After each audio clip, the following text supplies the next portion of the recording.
Mga minamahal po namin taga-subaybay, magandang araw at pinagpalang araw po sa bawat isa. Nawa ang pagpapala muli ng ating Diyos na nilaan para sa bawat isa sa araw na ito ay ating pong maranasan at matanggap. So once again, welcome po sa ating pong araw-araw na pagpapala. Tunay nga ang Panginoon ay bawat araw, bawat umaga, bawat paggising natin sa bawat umagang dumarating sa ating mga buhay, ay meron po lagi siyang taglay na pagpapala para sa bawat isa sa atin. Kaya sa araw na ito po yung gusto ko pong ibahaging pagpapala ng bawat isa sa atin. Nawa, ito po ay magsilbing kalakasan at patuloy na magbigay ng kaunawaan sa ating pong mga nararanasan sa ating buhay, especially po sa mga panahon na kagaya nito na tayo po ay humaharap ng mga iba't ibang mga uri o klase na mga laban sa buhay. So, as of now, ay more than 1 year na po tayo na lumalaban sa crisis na to na ating pong nararanasan. Of course, hindi lang naman po tayo nag-iisa sa laban na to, kundi marami pong individual na talaga naman pong iba-iba po ang reaksyon sa pagharap ng mga laban na to. Pero para sa atin bilang mga anak at nagtitiwala sa Panginoon, ito po yung magandang encouragement ng Panginoon sa atin. Gusto ko pong basahin sa inyo ang salita ng Diyos sa 2 Corinthians chapter 4 verses 7 to 9 sa the TPT o the Passion Translation. Sabi niya dito, "We are like common clay jars that carry this glorious treasure within, so that this immeasurable power will be seen as God's, not ours." Verse 8, "Though we experience every kind of pressure, we are not crushed. At times, we don't know what to do. But quitting is not an option." Ulitin natin, quitting is not an option. Ibig sabihin, ang umaayaw ay talo. Okay? Verse 9, "We are persecuted by others, but God has not forsaken us. We may be knocked down, but not out." Ibig sabihin sa Tagalog, ngunit kaming pinagkalooban ng kayamanang espiritual na ito ay hamak, nasisidlan lamang tulad ng palayok. Sabi niya, tulad ng mga palayok upang ipakilalang ang kadakilaan, ang dakilang kapangyarihang ito ng Diyos at hindi sa amin. Verse 8, kabi-kabilaan ang paghihirap sa amin, ngunit di kami nalupig. Kung minsan, nababagabag kami, ngunit di nawalan ng pag-asa. Inuusig kami, ngunit hindi kami pinabayaan ng Panginoon. Napapabagsak kami, ngunit di tuluyang napapatay. Wow, napakagandang words of encouragement po ito na na-share ni Apostol Pablo ayon po sa kanyang personal na karanasan that time nung siya po ay namumuhay din po dito sa lupa. And of course, hindi naman po tayo nalalayo po sa mga karanasan nila nung mga panahon na yon, at hanggang sa ngayon, the same fight o pressure o mga laban sa buhay ang maaari nating nai-experience. Pero ito po, hindi po sinasabi ng salita ng Panginoon. Mismo si Apostol Pablo, hindi niya sinasabi na bilang isang mananampalataya o bilang sumusunod sa Panginoon ay hindi rin po tayo makaranas ng setback. O parang magandang illustration kasi rito yung parang tayo po ay nasa boxing na laban. O tayo, yung labanan ng pagboboxing. So alam naman po natin na sa pagboboxing po ay madalas kapag tinatamaan po tayo, lalo na kapag tinatamaan po yung isang boksingero, yung other side, kapag medyo malakas-lakas yung tama niya ay natutumba. At meron nga pong natutumba pero nakakabawi. Meron naman pong tama ng suntok o hataw ng suntok na kapag talagang sobrang lakas yun, hindi ka na niya patatayuin. So ito yung tinatawag na knockout na siya. Pero salamat sa Diyos dahil tayo po ay binibigyan niya ng assurance. maaring tayo po ay napapabagsak dahil po sa dulot ng mga crisis na to o pressure na to ng ating mga buhay, especially po sa panahon na to. Pero ang isa pong ina-assure sa atin ng Panginoon, tatayo muli tayo. Kaya ito po yung gusto ko pong iiwan na salita ng Panginoon sa atin para sa mga nakakaranas po na maaring talong-talo na ang dating sa kanila dahil sa bigat ng tama ng crisis na ito ng pandemya sa ating mga buhay, maaring nawalan ka ng trabaho, maaring nawalan ka ng mahal sa buhay, maaring nawalan ka ng negosyo, nawalan ng siglang negosyo mo, oo, maaring knockdown ka ngayon. Pero itong isang ina-assure ng Panginoon sa atin, titindig ka ulit. Okay? May 3 bagay lang po ako na gustong iwan sa inyo para lalo nyo pong makita na ito pong maaring naranasan natin na setback o knockdown dahil sa tindi ng pressure, tindi ng dulot ng crisis na to ng pandemya sa buhay natin.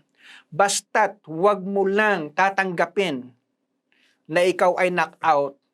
May pag-asa, muli tayo titindig para sabihin natin tayo po ay overcomer at victorious sa buhay na to. Okay? So number 1 na kailangan natin tandaan para hindi ka tuluyang knockdown at matuluyan ka ng knockout. Ibig sabihin, wala na, tapos na ang laban. Okay? So ulitin ko ha, pwede po tayong ma-knockdown. Hindi ko po sinasabing hindi po tayo matamaan ng dagok ng mga pressure sa buhay na to. Pero hindi ibig sabihin na kapag knockdown ka, ay talo ka na. So sabi nga rito, a knockdown is not a necessary defeat. Tandaan po natin to ha. A knockdown is not a necessary defeat sa ating mga buhay. Ibig sabihin, ang pagbagsak ay hindi nangangahulugan ikaw ay talo na. Okay? So, ibig sabihin, pag kinount ka ng referee ng 1 to 10, pagdating ng 8, tumindig ka, ibig sabihin, may chance ka pang lumaban sa buhay na to. Ganyan po ang isang in-illustrate ni Apostol Pablo. Kaya sabi ni Apostol Pablo, na life here on earth is not easy. Hindi po laging madali ang buhay dito sa mundo. Tandaan po natin yan ha, para hindi po natin, alam niyo yun, binibigyan lang ng light itong pagharap natin sa buhay. So, ang buhay natin dito sa lupa ay punong-puno ng laban. Okay? So, yan po ha. So, number 1 na kailangan natin tandaan para tayo po ay lumalaban hanggang sa huli ng ating lakas, huwag mong kalilimutan yung salitang don't quit. Okay? So sabi nga ng Apostol Pablo, don't quit. Okay? Hindi option ang pag-ayaw. Pwede ba sabihin natin, hindi mo kailangang magsabi ng ayaw ko na, tapos na ang laban na to. Okay? So, number 1, don't lose heart. Huwag daw po tayo madidishearten kapag tayo po ay natutumba, nadadapa, o nagkakaroon ng setback sa buhay na to. Dahil kasama naman po talaga sa ating paglaban o pagharap ng mga iba't ibang mga challenges. Tandaan po natin, hindi po lahat ng ating bigwas sa buhay na to ay laging nakakapuntos tayo, kundi may time na minsan tayo din po ay talagang tinatamaan. Okay? Aminin natin, tayo po ay minsan natatamaan. Pero hindi ibig sabihin na kapag tinamaan ka ng setback ng buhay na to, ay talo ka na. Okay? So, yan po ang number 1 na kailangan natin tandaan, don't lose heart o don't quit. Number 2, learn to take a punch. Ibig sabihin, kailangan matutunan mong tumanggap ng bigwas din ng other side. Ibig sabihin, yung hataw niya, dapat matutunan mo rin tumanggap. Alam nyo ba sa mga boksingero, isa po sa part ng training po nila, alam nyo ba kung saan po sila natitrain na lumalakas ang kanilang yung panga, yung mukha nila, yung pagtanggap nila ng suntok ay kapag nasa training ground po sila. Para pagdating sa actual na labanan, doon nila makikita na kahit gaano bang kabigat yung bigwas ng kalaban niya, kahit matamaan siya, ay hindi siya basta-basta natutumba. Bakit? Kasi natututunan niyang tumanggap ng bigwas ng kalaban. So the same thing sa buhay natin bilang mga Kristiyano, learn to accept o to take a punch o yung suntok na bigwas ng kalaban. Okay? Number 3 na kailangan mong tandaan, tumindig ka at ipanalo mo ang laban. Get up and win the fight. Yan po yung sinasabi niya sa verse 18 kanina na nabanggit po natin doon sa salita ng Panginoon, yung don't lose heart sa verse 16, makikita po natin doon. And then yung learn to take a punch yung sa verse 17, and then yung number 3, yung sinabi niya get up and win the fight sa verse 18. So napakaganda pong mga pangako ng Panginoon sa atin. Once again, kung kayo man po ay maaring nasa situation na natumba, huwag po kayong mawalan ng pag-asa. Tindig ulit. At tayo po ay palalakasin muli ng Panginoon at sinisigurado ko po sa inyo, basta't huwag mong ilalagay sa iyong kaisipan at puso na talo ka na, may malaking pag-asa na muli tayo magtatagumpay. Kaya sa mga nawalan ng trabaho, nawalan ng negosyo, palipasin nyo lang yung mga season na to. Balang araw, dudublin, titriplihin ni Lord yung pagtatagumpay na pwede natin naranasan nitong epekto ng pandemyang ito. Kaya mga minamahal kong kapatid, ito po yung salita ng Lord na kailangan po natin panghawakan.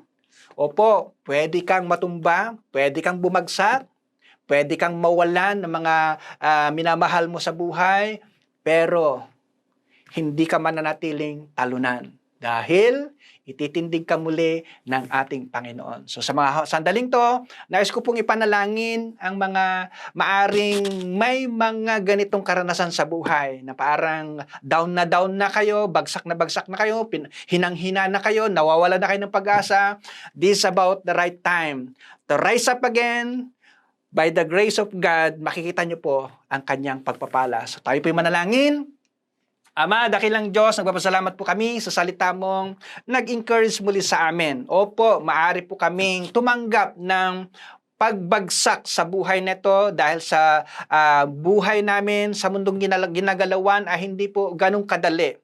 Marami mga setbacks, marami mga sufferings, marami mga trials po kaming pwedeng ma-encounter sa buhay na ito. Pero salamat po ng marami, Ama, dahil yung end result ng laban na ito, muli mo kaming ititindig. Especially right now, sa mga nakaranas po ng nawalan ng negosyo, huminang negosyo, nawalan ng trabaho, nawalan ng mahal sa buhay, nawalan ng maraming bagay sa kanilang mga buhay. Lord, hayaan mo na muli pong maranasan ng bawat isa yung pong pag-rise up muli at pagtindig na dala ang pagtatagumpay mo, Panginoon. Salamat po ng marami na muli mong nire-restore back yung panibagong strength ng bawat isa sa amin, yung determination, Panginoon, na magpatuloy na lumaban, humarap sa mga iba't ibang mga challenges sa buhay na ito. Salamat po ng marami, Panginoon, na lagi mong i-remind sa amin yung salitang don't quit o bawal ang umayaw, bawal ang umatras, bawal ang tumigil, Panginoon. Kaya salamat po ng marami. Pagpalaan niyo po ang buhay ng bawat isa na nakikinig sa araw na ito. Sa pangalan ni Jesus, Amen and Amen. So once again, mga minamahal ko pong nakapakinig ng salita ng Panginoon sa araw na ito, huwag niyo pong ipagdamot, ibahagi niyo po ito para maging kalakasan din. Maaring yung sisiran mo, baka nasa the same scenario po na bagsak na bagsak ang kanyang buhay. Baka itong salita ni Lord na to ang magpapatindig muli sa kanya. So once again, God bless and bye-bye!